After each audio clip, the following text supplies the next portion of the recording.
Absolute Wonder Woman issue number 4. We're going to talk about this using my space system, so story pacing, artistry, characters, enjoyment. I have not gone to the comic shop yet because my comic shop has not gotten their comics. We know about the whole stuff with Diamond. Canada Post is just coming off a strike as well, so they're a little bit behind. I do buy Absolute Wonder Woman in physical form, and I really only like to do reviews for comics that I actually purchased the physical copy. I used to do digital stuff. I used to do iPad and I still buy like Detective Comics I got on digital. There's a few comics I still get on digital, Batman, but I don't like to review them because I want to show you the actual comic, but unfortunately I can't. And I want to get this review out a little bit quicker. So I thought, why don't we just go ahead and share the screen on this one? And we're not going to go through the entire issue. As always, I do support actually, buying the actual comic. If you can. If you can't, you can get it on digital, of course. So I've really, really enjoyed Absolute Wonder Woman. The first 3 issues were really good. This one is maybe the weakest of the issues that have come out, but it doesn't mean I hate it. It just means it was the weakest one. I'm going to give the storyline a 1. So if I give it a 0, it's terrible. If I give it a 2, it's amazing. So a 1 is good. The story was good. I felt like this was almost a filler. I bet you this one and the next one could have been 1. This probably could have been 4 parts instead of 5 parts. That's what I'm thinking right now.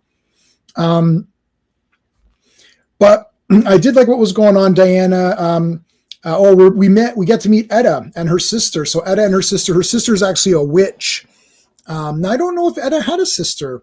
Let me know in the comments. As you can see, elephant in the room, there is a race swap of Etta. Doesn't bother me in this case. I usually go case by case basis. If they, this is an alternate universe, so they are free to do any sort of gender and race swaps. That's sort of the get out of jail free card. And then the nerds like me can't really complain too much because it's Elseworlds, so it's not the original.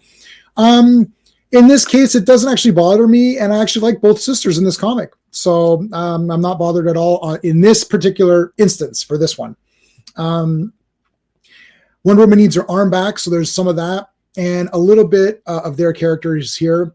And then we get to fighting the monster. And I think that the monster, I think it was just too easy to fight. That's my problem with it. It's just sort of like Wonder Woman just gets like a big sword and then that's the end of it. So I'm not too sure about that. For the pacing, I'll give it a 1.5. I actually thought it was very well paced. I wasn't bored at any point. I actually liked the character interactions. This one had a little bit more character stuff and a little less fighting. But in this case, it was okay. I'm going to say the art, I've been going back and forth on the art since issue 1. I'm used to it now. So it's starting to feel cool. Like it's starting to feel like this comic has its own identity with this art. I'm still going to give it a 1, which means I like the art. I'm still not super dying over it, but I still do like the art. And I don't want that to deter you from reading the comic because I do think it kind of fits this comic. Ultimately, I'm about if it fits the book or not. And I think it kind of does fit. I don't know, maybe another 2 issues, I'm going to be telling you it's 2 out of 2 and I love it. But for right now, I'm going to stick with a 1 out of 2. I like the art, but I'm not like really dying over it that much. The characters, however, are a big 2 out of 2. I really like Steve Trevor a lot in this comic. I think Diana is awesome. I was very skeptical about this whole take on Wonder Woman. Wonder Woman is in my top 3 characters of all time. The Trinity, my favorite 3 characters are the Trinity. And I'm very, very close to Wonder Woman. I feel very protective of Wonder Woman. And I actually think that this Wonder Woman is pretty good. I actually think she's a good character. I like it. It's not Diana. It's not our Diana, but if you're willing to accept a different version, I still think it's a good character.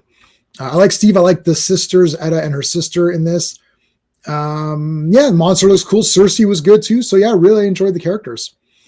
Overall enjoyment factor is going to be a little high. I'm going to give it a 1.5. I actually really enjoyed this comic, even though I'm not like super dying over. I think the last couple were much better. I think that modern comics tend to be longer than they need to be in their storytelling. This arc probably should have been finished by now. But I still enjoyed this issue. We're giving it a total score of 7 out of 10. So still a really good issue. I will be picking it up probably tomorrow or the day after. It's worth collecting, in my opinion. I'm going to see where it goes. I think after the first story arc, I think I'm done with Batman, and I'm probably done with Superman as well. I think Wonder Woman to me has been the best of these. So 7 out of 10. Let me know your thoughts in the comments, guys. Make sure you like and subscribe, all that good stuff, and thanks for watching. Hey friends, you've just been listening to J-Man, and he is the smartest person who ever lived. So make sure you like and subscribe.